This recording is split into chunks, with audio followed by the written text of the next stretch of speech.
I was once at a gathering, let's call it an environmental jamboree.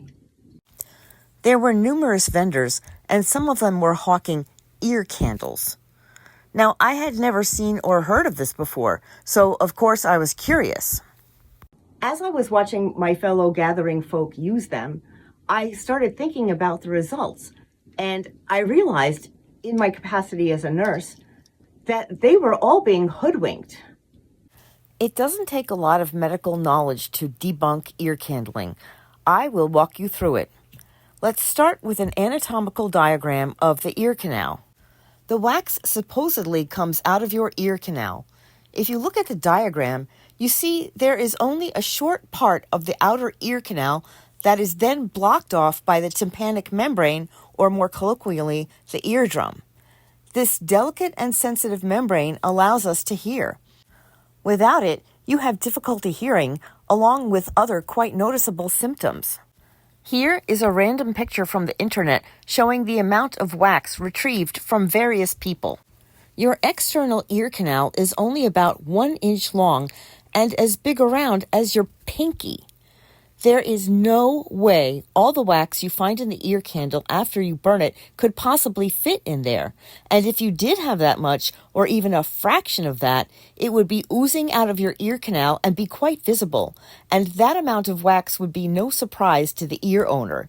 It would be on every pillowcase, all over your neck, and any place you put your ear, like your phone, and all over your earbuds.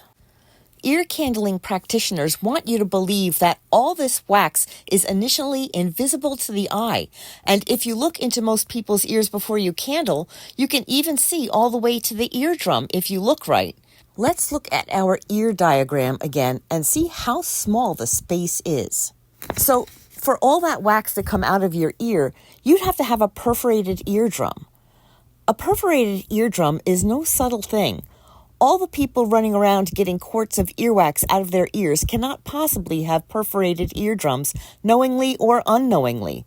There are signs, and the signs of a perforated eardrum include ear pain, mucus-like pus-filled or bloody drainage from the ear, hearing loss, ringing in the ear or tinnitus, a spinning sensation or vertigo, and nausea or vomiting that can result from vertigo. Medically, all that earwax coming out of an ear is impossible. But of course, scientists that we were, we had to do a medical experiment to prove our point definitively. It's something that you can easily do at home. The experiment. You will need 2 ear candles, a willing dupe, and an empty soda can. We burned one of the ear candles in our willing dupe's ear, and the second ear candle, our control, we held to the opening of the empty soda can, which, like the ear, has a small opening connected to a large vacant space. The results. As you can see, in the experiment we conducted, the control candle, which was held to the soda can, has the same amount of wax as the ear candle used on the real ear. Both candles were full of wax. Beeswax, the beeswax used to make the ear candles. Melted beeswax looks just like earwax. To the people who say they can hear so much better after an ear candling experience, of course you can, because you just spent a half an hour with something stuck in your ear, like an earplug. So you can't hear. You had your ear blocked off. So when it's removed, voila, suddenly you can hear. And ear candling is not without its risks.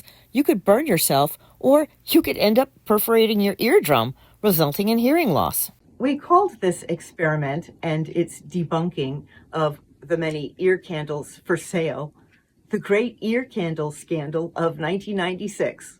Yes, it was a while ago. I must say, it made us none too popular with the vendors at the event, but we held our ground. After all, there is another good reason why an empty soda can was the perfect control. The similarity of the soda can to the human ear and head goes beyond the ear hole to the soda can and head themselves. Like most people who believe in ear candling, the soda can is as hollow as their head and holds an identical amount of common sense.